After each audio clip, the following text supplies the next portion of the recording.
Bonjour, je suis Pascal Piquet, coach de réussite. Je vous entraîne à traverser ce que nous vivons afin d'en sortir plus grand et plus fort. Et oui, je suis toujours là, en direct du Québec. Le drapeau que vous voyez derrière moi, c'est pas parce que je suis royaliste. Pour ceux de l'Europe qui ne connaissent pas bien le Canada, eh bien, c'est le drapeau du Québec. Et oui, c'est la fleur de lys, mais c'est le drapeau du Québec. Et aujourd'hui, je représente aussi le Canada, parce que je suis, pour ceux qui ne le savent pas, en direct du Canada, et donc du Québec, et de Saint-Jean-de-Matha. Et j'ai mis mon coton ouaté. Fais-tu Fred dans ton coton ouaté? Ça, c'est une inside joke, une plaisanterie pour les Québécois. Eh ben, il fait Fred dans mon coton ouaté. Figurez-vous qu'on attend 15 cm de neige. Eh oui, c'est ça le Québec. Comme on dit en bon québécois, il faut être fait fort. Eh oui, il y a des variations de température, on avait du beau soleil, la neige fondait, eh bien on prend aujourd'hui 15 cm dans la vue. Alors moi qui suis allée au garage changer les pneus, n'y allez pas, ça c'est un message personnel privé pour les Québécois, que je salue au passage, vous défendez bien nos couleurs sur ma page Facebook, eh bien figurez-vous que on change pas les pneus neige avant le 4 mai, c'est un ordre que les garagistes ont reçu, et surtout on ne change les pneus que pour les personnes qui sont comme on dit, essentielles. Oui, les personnes essentielles. Donc tout le personnel soignant et tous ceux qui sont au front, ils peuvent changer leurs pneus, mais pas aujourd'hui pour cela, parce que 15 cm de neige quand même. Donc j'ai mis mon coton ouaté. Alors, la réponse au test, le test que je vous ai fait hier à la fin de notre petite vidéo, qui des deux hommes est le dominateur et le dominé? Eh bien, certains ont répondu, d'autres je pense qu'ils n'ont pas eu le besoin de répondre, ça paraissait évident, entre Obama et Trump. En fait, moi je ne fais pas de politique. Je me suis fait remonter les bretelles une fois en émission de radio, parce que je disais que Trump était un dictateur, un dominateur, versus Obama qui est un leader et un dominant. Et il y a quelqu'un d'enragé qui avait écrit à l'émission, pendant qu'on était en diffusion, des bêtises à mon sujet, mais je fais pas de politique. Moi je dis simplement que quelqu'un qui est xénophobe, donc qui déteste les étrangers, qui veut faire un mur entre les États-Unis et le Mexique, qui est misogyne, parce qu'il ne s'est pas privé de vraiment ratatiner les femmes pendant sa campagne électorale. Donc quelqu'un qui est comme ça, là, qui a peur des étrangers, qui a peur des femmes, bah oui, quelqu'un qui est misogyne, c'est qu'il a peur des femmes. Xénophobe, il a peur des étrangers. Enfin bref, quelqu'un qui a peur. Qu'est-ce que je vous ai dit hier? Quelqu'un qui a peur. La peur, c'est le propre du dominé et du dominateur. Donc moi, je ne fais que constater. On voit aussi que Obama a l'air bien plus sympa et bien plus relax. Donc lisez le site internet Subliminal. Rappelez-vous, ce que vous dégagez. Qu'est-ce que c'est le charisme? Eh bien, c'est que vous dégagez dans votre site internet Subliminal votre confiance, tout simplement. Alors que le dictateur, bien, vous savez, c'est pas une blague. J'ai cherché des photos sur lesquelles Trump souriait.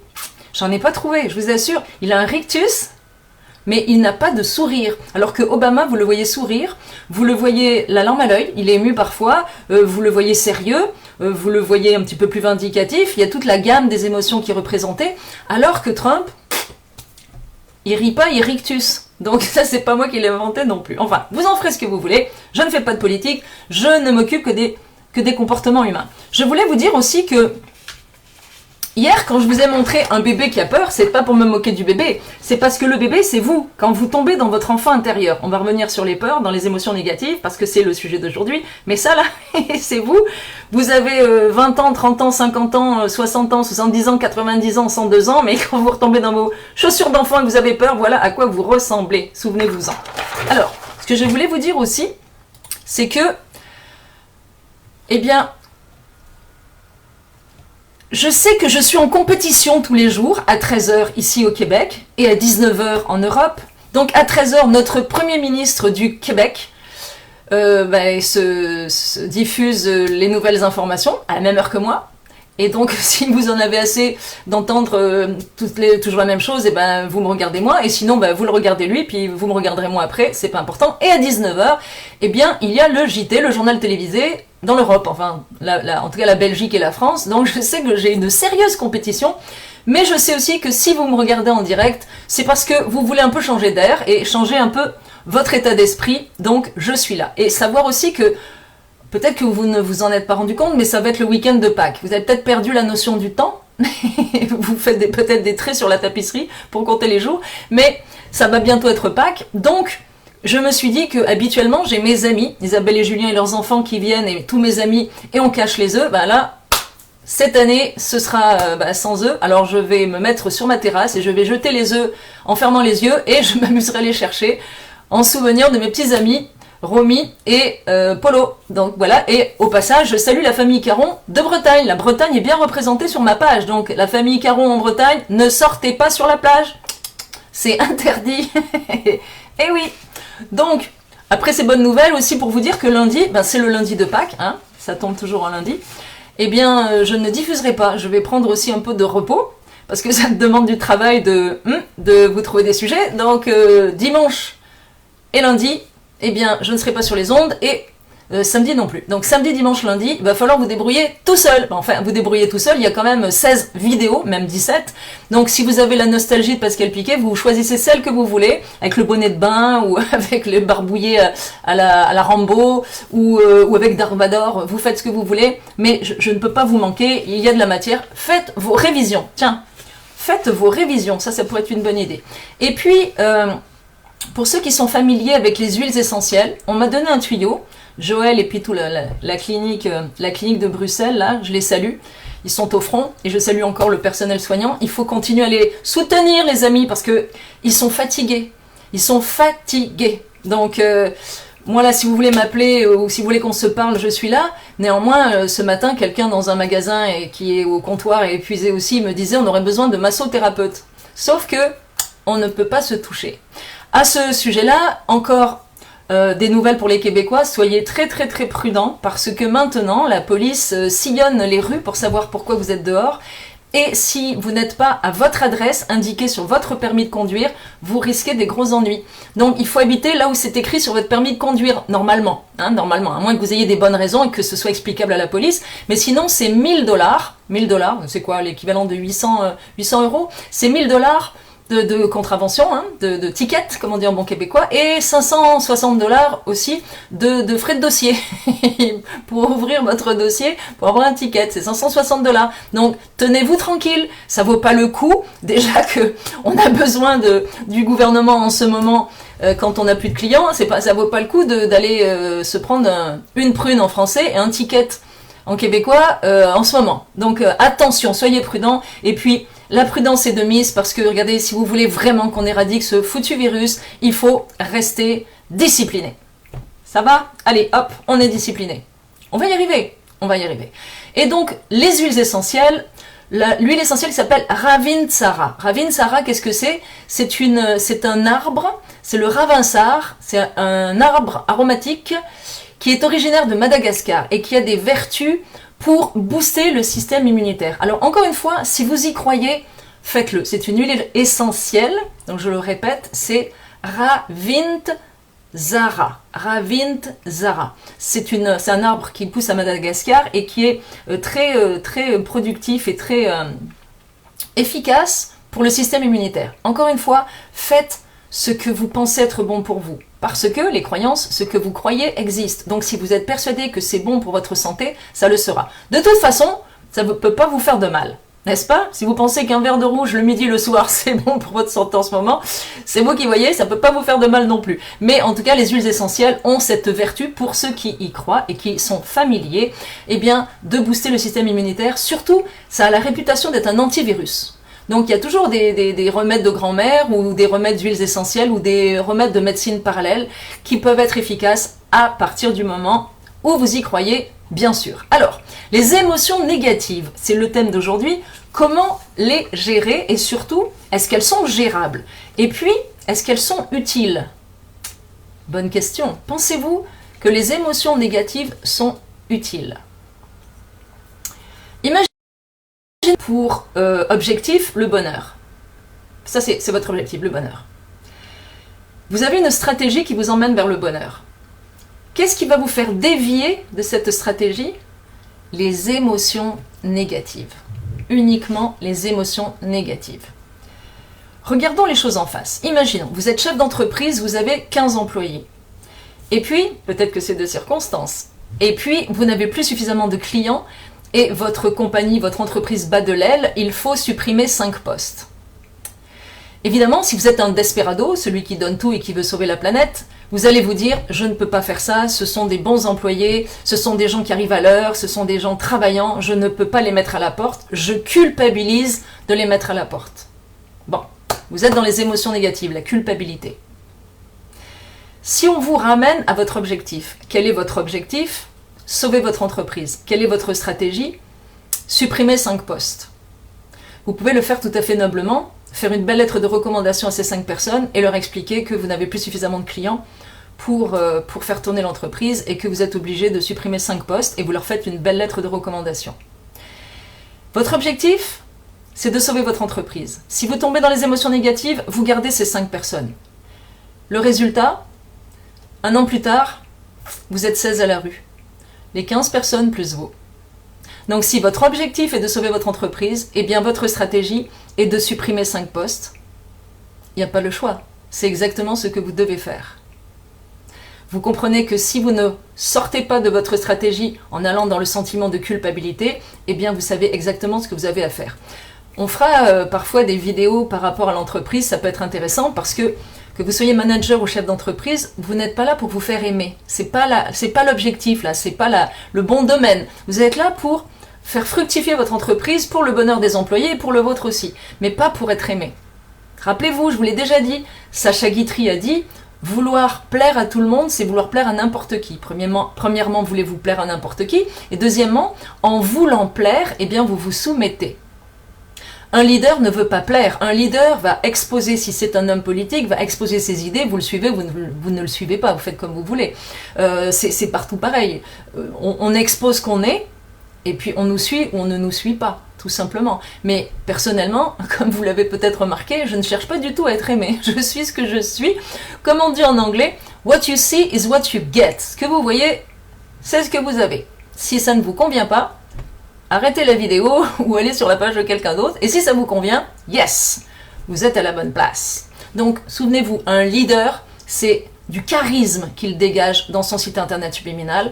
Et donc, quand il sait qu'il a un objectif qui est de sauver son entreprise, eh bien, il sait qu'il va falloir mettre un terme à 5 contrats. Il ne le fera pas de gaieté de cœur. C'est pas « yes, je vire 5 personnes ». Non, non, non, non, non. On ne fait jamais ça de gaieté de cœur, mais on le fait. Parce que ça ne sert à rien de tomber dans les émotions négatives. J'ai de la peine pour eux, mon Dieu, qu'est-ce qu'ils vont devenir? Vous savez quoi? Si ça se trouve, et d'ailleurs c'est ce qui va arriver dans la plupart des cas, ils vont trouver un job plus adapté à eux. Alors sur le coup, vous êtes triste, et ils vont trouver un job plus adapté. Personnellement, au Québec, quand je suis arrivée, eh bien j'ai été mise à la porte avec perte et fracas, sans comprendre ce qui m'arrivait, du jour au lendemain, et tant mieux, je la remercie cette personne, si elle me reconnaît, je la remercie, parce que si elle ne m'avait pas mise à la porte, je ne suis pas sûre que j'aurais tenté de me mettre à mon compte, que j'aurais fait les études que j'ai faites et que j'en serais là où je suis aujourd'hui. Donc vous voyez, à tout problème, malheur est bon, on ne sait jamais. Donc, souvenez-vous, ce sentiment de culpabilité que vous pouvez avoir, justement, parlons-en, la culpabilité, eh bien ce sentiment de culpabilité que vous pouvez avoir, eh bien rappelez-vous que vous n'êtes pas coupable, vous êtes responsable. Voilà, ça c'est la culpabilité. Vous n'êtes pas coupable, vous êtes responsable. Souvenez-vous-en. Et surtout, responsable ou non, êtes-vous responsable des 5 personnes que vous êtes obligé de mettre dehors? Ben non, vous ne pouvez pas faire autrement. Souvenez-vous, je ne suis pas coupable, je suis ou responsable ou non responsable. Parce que la culpabilité, souvenez-vous-en, c'est le poids des autres que vous acceptez de porter. Le poids des autres que vous acceptez de porter dans votre brouette. Vous vous rappelez la brouette? Eh bien voilà ce que vous portez dans votre brouette. Eh oui, une brouette de fumier. Donc si ça vous amuse de continuer à pousser cette brouette, vous en déciderez. Personnellement, je l'ai lâchée ma brouette. Il y a longtemps que je l'ai lâchée. Donc souvenez-vous, vous avez un objectif, une stratégie, il faut vous tenir à cette stratégie, ce qui va vous faire sortir de votre stratégie les émotions négatives. Alors la peine, ou la colère, ou la culpabilité. Alors parlons-en, parlons-en, parlons-en. Parlons-en. La culpabilité c'est réglé. Maintenant, allons-y avec le doute. Le doute. Alors, j'ai distingué deux doutes. Je me suis servi des tribunaux une fois de plus. Souvenez-vous, coupable ou non coupable, c'est un terme des tribunaux. Au pénal, c'est uniquement dans cet environnement-là qu'on les utilise. Dans la vie, maintenant, vous le savez, c'est responsable ou non responsable. Si je suis responsable, j'agis en adulte. Si je ne suis pas responsable, je passe mon chemin. Oui, on fait des petites révisions, hein, parce qu'il faut répéter plusieurs fois. Et le doute, j'ai pris ça aussi des tribunaux, il y a le doute et le doute raisonnable. Oui, ça c'est... Donc il y a on va commencer par le doute raisonnable. Ce que j'appelle le doute raisonnable, c'est j'ai un doute sur le fait que je suis capable de m'acheter une maison. Donc je vais voir le banquier et je vais régler ce doute. J'ai un doute sur le fait que j'ai fermé le gaz. Je vais faire demi-tour, je vais aller vérifier. J'ai un doute sur le fait que j'ai bien étudié pour mon examen. Je suis pas certaine. Je vais continuer à étudier un petit peu plus. J'ai un doute sur la personne que je viens de rencontrer. Alors là, regardez votre tableau de bord. Surtout votre tableau de bord d'avion et regardez ce qui clignote. S'il y a quelque chose qui clignote, il faut observer ce que c'est. Donc j'ai un doute par rapport à cette personne. Allez valider si ce doute est justifié ou non. En vous rappelant qu'il faut être prudent mais pas méfiant. Parce que si vous êtes méfiant, vous l'avez déjà condamné, il va le sentir puis ça va mal finir. Donc le doute raisonnable, c'est j'ai un doute, je vais valider. Le doute raisonnable, ça fait partie des trois étapes. Réflexion, action, jouissance. Je dis jouissance parce qu'avant je disais réfléchir, agir, jouir, et il y en a qui comprenaient que je parlais de sexe, il y en a peut-être qui sont en manque en ce moment, mais non, je parle de réflexion. Je réfléchis sur un projet, je réfléchis, une fois que j'ai réfléchi, j'ai levé les doutes, je suis dans l'action, mais quand je suis dans l'action, je ne retourne pas dans la réflexion, je reste dans l'action, parce que sinon, je fais réflexion, et je vais jamais dans l'action, parce que, hop, dans l'action, je retourne à la réflexion, et j'avance plus. Donc, j'ai réfléchi, j'ai enlevé tous les doutes, je suis dans l'action, là, il n'y a plus aucun doute, 100% de détermination à aller vers l'objectif. Donc, réflexion, action, et jouissance. Une fois que j'ai fait ce que j'avais à faire, le projet est réalisé, je n'ai plus qu'à en jouir. Donc, la réflexion, c'est là que vous devez lever les doutes. Donc le doute raisonnable est levé, vous entrez dans l'action, et une fois que le projet est réalisé, vous en jouissez. Donc le doute raisonnable. Et il y a le doute. Le doute, celui qui s'installe dans votre esprit et qui devient votre pire ennemi. Le doute raisonnable, quand il vous traverse l'esprit, il est votre meilleur ami. Le doute, quand il s'y installe, il devient votre pire ennemi. Et oui, parce que vous doutez tout le temps. Et à force de douter que vous doutez, bien vous ne choisissez aucun chemin, vous n'avancez plus. Et vous êtes mort de peur. Pourquoi? Parce que le manque de confiance vous empêche d'avancer, vous ligote. J'ai vu des personnes qui me disaient être en dépression, c'était pas vrai, elles n'étaient pas du tout en dépression. Non, elles étaient en indécision. Par manque de confiance, elles ne savaient plus ce qu'elles devaient faire. Rester dans leur travail, le quitter, rester avec le conjoint, le quitter. Le pire des doutes, c'est celui quand vous êtes coincé dans un triangle amoureux. Oui, le fameux triangle amoureux, quand vous êtes entre deux personnes et que vous ne savez pas laquelle choisir, c'est terrible. C'est une situation épouvantable pour la pure et simple raison que vous avez une bouée sous chaque bras et que vous ne savez pas nager puisque vous manquez de confiance. On s'entend que quelqu'un d'équilibré ne se retrouve pas entre deux personnes. Non. Il en choisit une et est très heureux avec. L'humain est monogame. N'en déplaise aux polyamoureux, là, aux polynévrosés, mais l'humain est monogame. C'est pas moi qui l'ai inventé. Donc vous avez une bouée sous chaque bras. Vous vous dites, si je lâche celle-là et que celle-là elle pète, je me noie. Si je lâche celle-là et que celle-là elle pète, je me noie. Je fais quoi? Je les tiens les deux. Je suis incapable de prendre une décision. Alors si vous êtes dans ce cas-là, c'est normal que vous ne choisissiez personne parce que abondance de biens ne nuit pas, vous avez trop peur de perdre l'une et de perdre l'autre parce que en décidant de quitter l'un ou l'une, vous prenez l'autre qui peut péter ou réciproquement. Alors évidemment, vous êtes coincé. Les deux qui attendent votre sentence sont aussi déséquilibrés que vous, parce que, rappelez-vous, avec les enfants intérieurs, vous êtes au même degré, niveau de déséquilibre les trois. Là. Et souvent, quand quelqu'un vient me voir en me disant « je suis pris ou prise entre deux personnes, je ne sais pas laquelle choisir, entre ma femme et ma maîtresse, mon mari et mon amant, je ne sais pas qui choisir », et souvent je souris, parce que par pure logique, devinez la réponse, par pure logique, La personne est névrosée, elle est en déséquilibre affectif. Donc quelqu'un m'a demandé ce que c'était une névrose, c'est un trouble du comportement, tout simplement. Donc la personne est en déséquilibre affectif. C'est une névrose, c'est un trouble du comportement. Et elle est coincée avec 2 autres personnes.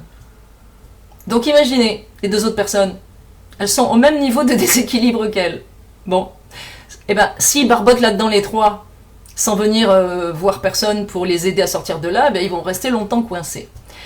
Mais si l'une des 3 personnes vient faire un coaching et développe sa confiance, ben, si elle fait partie des 2 qui attendent d'être choisies, elle va sortir de là, elle va dire non, moi j'attends pas, je veux pas être une roue de secours, ou je veux pas, la personne doit me vouloir intégralement et tout de suite, ou pas du tout, donc je passe son chemin. Si c'est la personne qui a le choix entre les 2 qui vient me voir, souvent je lui dis, et si jamais, parce que sa question c'est lequel je dois choisir, comme si c'était à moi de lui dire. Donc sa question, ça va être lequel je dois choisir. Et moi je réponds, et si la bonne solution c'était aucun des 2? Alors là, vous imaginez la tête du client ou de la cliente. Vous savez, il y a une bouée sous chaque bras. Lâchez les 2 bouées. Ben, hors de question. Alors je dis, non, pas tout de suite, c'est vous qui déciderez. On va travailler votre confiance et au fur et à mesure que vous grandirez, que l'enfant intérieur va grandir, vous ferez votre choix. Donc moi, je ne sais pas, c'est peut-être un des 2 ou peut-être pas les 2 du tout, parce que par pure logique, si les 3 personnes sont à ce niveau et qu'il y en a une qui monte à un niveau d'équilibre supérieur, qu'est-ce qui se produit? Elle ne veut pas des 2 autres. Et non. C'est même le même problème dans un couple, quand il y en a un qui vient faire le coaching, ben l'autre il reste un peu sur le bord de la route, soit il goûte à la même médecine et il vient faire le coaching aussi, soit celui-là n'en veut plus, parce que celui-là est équilibré et il veut une personne équilibrée et droite et non plus quelqu'un qui va s'appuyer sur lui. Il veut plus un couple comme ça, il veut être hop et hop. Donc parfois quand il y a un des 2 dans un couple, peut-être que ça va se passer après le confinement, je sais pas, mais quand il y en a un des 2 qui se redresse, l'autre, il peut plus s'accrocher. Donc soit il se pète la figure, soit il se redresse. Si vous êtes à moins de 5, quand il y en a un qui travaille sur lui, l'autre va se redresser aussi. 5 et plus, s'il y en a un qui se redresse, l'autre va essayer de s'agripper et il va se péter la figure. Et c'est là qu'on tombe dans récupérer mon ex. Vous avez le e-book, pourquoi récupérer mon ex, point d'interrogation. Donc il va essayer de le récupérer, mais ça ne peut plus fonctionner. Ils ne sont plus au même niveau. Il y en a un qui est équilibré, qui travaille sur son équilibre, et l'autre qui est resté dans sa phase de déséquilibre. Alors il essaie de s'agripper lamentablement, mais ça ne marchera pas, celui-là n'en voudra plus. Donc vous comprenez que dans ce cas de figure, dans un triangle amoureux, eh bien la personne, elle a un doute qui s'est installé, elle ne sait pas lequel choisir, et c'est très très très compliqué pour elle de choisir. Et la pire des choses, c'est que si elle choisit l'une des personnes, elle va regretter l'autre. Et si elle choisit l'autre, elle va regretter l'une. C'est un peu le calcul que j'ai fait quand j'ai découvert donc que mon mari me trompait. Je me suis dit, bon d'accord, j'ai le choix d'aller le chercher, le ramener à la maison, et puis de le surveiller comme le lait sur le feu pour pas qu'il retourne voir sa maîtresse. Et puis en plus, il va penser à elle, puisque je l'aurais ramené à la maison. Donc le choix que j'ai fait, c'est de le laisser à sa maîtresse, puisque vous savez ce qu'avait dit Sacha Guitry, la pire vacherie que vous puissiez faire à la maîtresse de votre mari, c'est de le lui laisser. Donc, j'ai fait ce choix très très conscient de sortir du trio en me disant je préfère qu'il soit chez elle et qu'il pense à moi plutôt qu'il soit chez moi et qu'il pense à elle. Parce que, souvenez-vous, quand vous choisissez une personne ou que vous l'obligez à revenir et qu'elle pense à l'autre, eh ben vous n'avez qu'un fantôme. Vous n'avez pas une personne entière, elle pense encore à l'autre. Et ça, c'est terrible. Alors peut-être que vous vous en moquez du moment que vous avez votre joujou, là il peut penser à qui il veut, ça m'est égal, du moment que j'ai mon biberon ou ma bouteille d'oxygène. En ce qui me concernait, c'était exclu que je puisse avoir un homme chez moi, un fantôme, une enveloppe là, mais qui pensait à quelqu'un d'autre. Non, ça m'intéressait pas. Donc, ce sont peut-être des réflexions à faire si vous êtes dans ces situations-là, à tout hasard.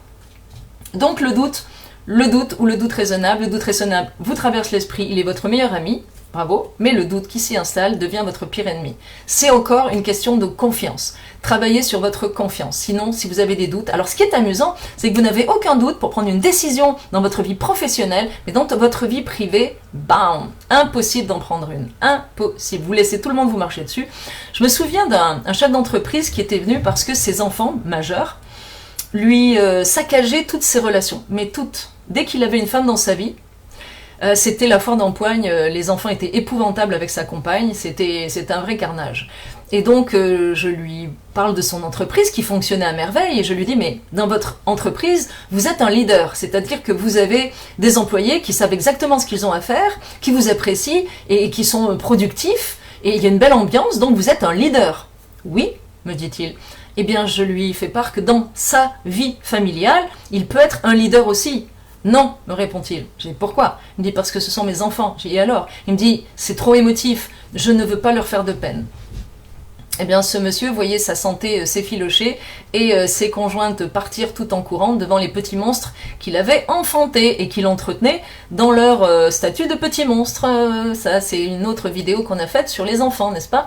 Donc, cet homme-là qui était parfaitement un leader dans sa vie professionnelle était incapable d'être un leader dans sa vie privée et ses enfants saccageaient toutes ses relations parce qu'ils avaient peur de la captation d'héritage, c'est-à-dire qu'ils avaient peur qu'il rencontre une dame et que, étant tellement amoureux de cette dame, il distribue ses biens à cette dame et à ses enfants, alors que les enfants voulaient tous les biens, voyez-vous. Donc, voilà comment ça se passe quand on ne sait pas être un leader et quand on ne sait pas prendre des décisions de façon raisonnable en ayant un objectif que l'on respecte, un objectif et une stratégie. Après le doute, eh bien, il y a la peur du jugement et de la critique. On en a déjà parlé, mais on va revenir là-dessus. C'est quelque chose qui empêche énormément de gens de vivre. Alors, en ce moment, évidemment, on vit un peu la Gestapo, il y a des délations. Ben oui, il y en a qui vont dénoncer à la police le voisin parce qu'il y a quelqu'un, son fils est venu, ou je sais pas qui, ou... Eh ben oui, eh ben on en est là, la peur du jugement et de la critique. Bon. En excluant cette situation, eh bien, qui est due au confinement bien sûr, la peur du jugement et de la critique, c'est fou parce que vous voulez tellement être aimé de tout le monde que vous ne voulez absolument pas qu'on vous critique. Mais de toute façon, dites-vous bien une chose, quoi que vous fassiez, vous serez jugé et critiqué. Il y en a qui trouveront que c'est bien ce que vous faites, d'autres qui vous dénigreront. Donc, pourquoi ne pas faire ce que vous avez envie de faire ? Dans le respect de vous-même et des autres, bien sûr, mais la peur du jugement et de la critique, c'est vite, mais très vite réglé. Souvenez-vous, une personne qui vous critique ou qui vous juge de façon négative, elle ne parle pas de vous, elle parle d'elle, elle parle de sa peur et ou de sa jalousie et ou de sa frustration. Tiens, moi par exemple, ben, je déteste Shakira, voilà. Parce que quand elle balance les hanches à la hauteur des oreilles, je ne sais pas comment elle fait, je pense qu'elle n'a pas de colonne vertébrale, mais je trouve ça extraordinaire, mais j'y arrive pas. Faut dire que je m'appelle Piqué quand même, donc je ne suis pas portée à me contorsionner, je suis plutôt bien plantée, bien groundée, mais les mouvements de hanches, c'est pas trop mon truc. Mais voyez-vous, c'est une blague, mais en même temps, est-ce que vous souhaitez qu'on dise « Oh, pauvre toi, pauvre personne, t'es vraiment une pauvre personne, t'es moche, t'es gros ou t'es grosse, t'es stupide, oh vraiment t'es... mais vraiment pauvre personne », ou qu'on dise « Ah, la garce !» ou « Ah, l'enfoiré !» Ils réussissent, et moi je réussis pas, mais eux ils réussissent. Alors qu'est-ce que vous préférez? Oh le pauvre ou la pauvre, ou à la garce ou l'enfoiré? Moi je préfère à la garce. Ben oui, c'est comme ça. Figurez-vous que vous mesurez votre réussite au jugement des 98%. Si vous crachez dessus, eh ben c'est parce que vous réussissez. Et souvenez-vous, quand on crache en l'air, on s'en prend sur la figure. Donc forcément, c'est aussi un compliment. Mais oui, parce que si vous êtes critiqué, négativement, je ne parle pas des critiques positives et instructives qui vont vous améliorer, ça merci beaucoup d'avoir passé du temps à me donner des critiques constructives, mais je parle des critiques négatives. C'est un compliment, souvenez-vous. Mais oui, je me souviens de quelqu'un qui avait dit de moi que je me prenais pour une star internationale. Internationale, je le suis, hein, mes amis, vous m'avez vu dans plusieurs pays. Le Maroc, la Guadeloupe, la Belgique, le Luxembourg, la France, le Québec, j'en oublie, aux États-Unis aussi. Mais international, oui, je le suis. Mais star, ça c'est elle qui l'a dit, hein, c'est pas moi. Moi ça me faisait sourire, mais oui. Donc souvenez-vous, soyez à l'aise avec les critiques et les jugements négatifs, ça ne parle pas de vous et ce sont des compliments déguisés. Cependant, faites attention à ce que vous dites. Parce que ça parle de vous aussi. Prenons un compliment. Je suis très à l'aise de faire un compliment à une femme que je trouve belle, et je le lui dis, j'aime faire des compliments quand ils sont justifiés. Donc quand vous faites des compliments, ça parle de votre confiance en vous. La majorité des femmes sont jalouses parce qu'elles ont un manque de confiance au niveau de leur physique, donc elles vont détester les femmes belles, bien sûr. Mais pourtant, il n'y a pas de quoi. Alors quand vous faites un compliment, vous parlez de vous aussi. Bien sûr, quand vous citez quelqu'un, que vous portez une situation à la connaissance de quelqu'un, c'est pas un jugement. Vous dites, ben voilà, la voiture est rentrée dans le coffre de l'autre, l'autre est arrivé, a fait ci, a fait ça, ou la personne, elle critique beaucoup. C'est pas que vous la critiquez, vous constatez qu'elle est négative et qu'elle critique beaucoup, c'est tout. Mais vous dites pas, c'est une imbécile, c'est une critiqueuse, c'est une ci, c'est une ça, c'est une mégère. Non. Mais vous dites, oups, cette personne-là, je m'en tiens éloigné.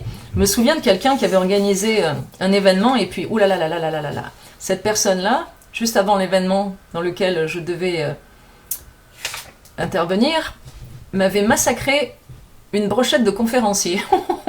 Mais massacré. Et moi, je la regardais avec des grands yeux, mais enfin, mais comment tu peux dire ça? Puis je me suis dit, oh là là, dès que j'ai le dos tourné, je dois avoir un costume pour l'hiver, là. Hein. Puis c'est sûr que je suis passée à la même moulinette que les autres, et là, croyez-moi, à l'avenir, je ne ferai plus d'événement avec cette personne. Voilà, c'est réglé. Donc c'est bon pour le jugement et la critique. Alors qu'est-ce qu'on a vu? On a vu les peurs. Alors les peurs, on va revenir dessus. Les peurs, pourquoi on a peur? Alors déjà, qu'est-ce qui se passe? C'est parce que on nous a fait peur avec le loup, le petit chaperon rouge et le loup. Alors on nous fout la peur du loup dès la naissance, franchement. Pauvre loup, après on va les massacrer, il y a le loup-garou et tout ce que vous voulez, c'est une catastrophe. Mais enfin, on a peur de la nuit et du loup à cause des contes de fées. Imaginez-vous, c'est pas des contes de fées, c'est des contes d'horreur. Donc finalement, peut-être que c'est pas une bonne idée de lire des contes de fées où le petit chaperon rouge il est bouffé par le loup. Personnellement, j'ai été traumatisée par Alice au pays des merveilles. Bah oui, quand j'étais gamine, elle rentre dans un trou.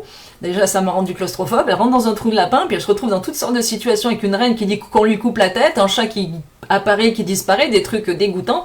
Et ben moi, j'avais peur. Bah oui. J'aimais pas du tout Alice au pays des merveilles. Donc, les films d'horreur, c'est pareil. Je vous conseille de les éviter parce qu'après, bah, c'est imprimé dans votre mémoire. Et alors, surtout l'exorciste, hein, les amis. J'ai eu quelques clients, il a fallu déprogrammer la peur de la fille. J'ai dit, mais quelle fille? Mon client me dit, j'ai peur de la fille. Mais quelle fille? Et la fille, là, dans le film L'exorciste, oui. Moi, je l'ai pas vue, bien évidemment. Elle me dit, la fille, là, qui a la tête qui tourne sur elle-même. Hein? Une fille qui a la tête qui tourne sur elle-même. D'accord. T'en as vu souvent? Mais vous imaginez, vous avez peur, ça vous fait peur. Après, vous êtes plus foutu d'être la nuit dans une maison. S'il y a quelque chose qui craque, vous croyez qu'il y a un esprit ou je sais pas quoi, ou un fantôme, ou un loup-garou, un mort-vivant, un vampire. Qu'est-ce qu'il peut y avoir d'autre? Un zombie? Franchement, là, quel âge avez-vous? Mais oui, mais si vous vous abreuvez de films d'horreur, votre mémoire s'en souvient. Et quand vous vous retrouvez dans une situation où la mémoire, le cerveau se souvient que vous avez eu peur dans ce cas de figure, eh bien, il vous fout la trouille. Ben oui, vous avez peur tout de suite parce que la mémoire va chercher immédiatement les mêmes images. Et vous dit non, on n'y va pas là, tu vas avoir peur, il faut pas aller là. La dernière fois qu'on a vu ça, derrière la vitre, il y a un monstre qui est apparu. Alors du coup, ben vous avez peur. Bravo. Donc faites ce que vous voulez. Mais la peur n'est pas bonne conseillère et n'évite pas le danger. Et surtout, on va revenir sur les croyances, si on en est avec l'exorciste.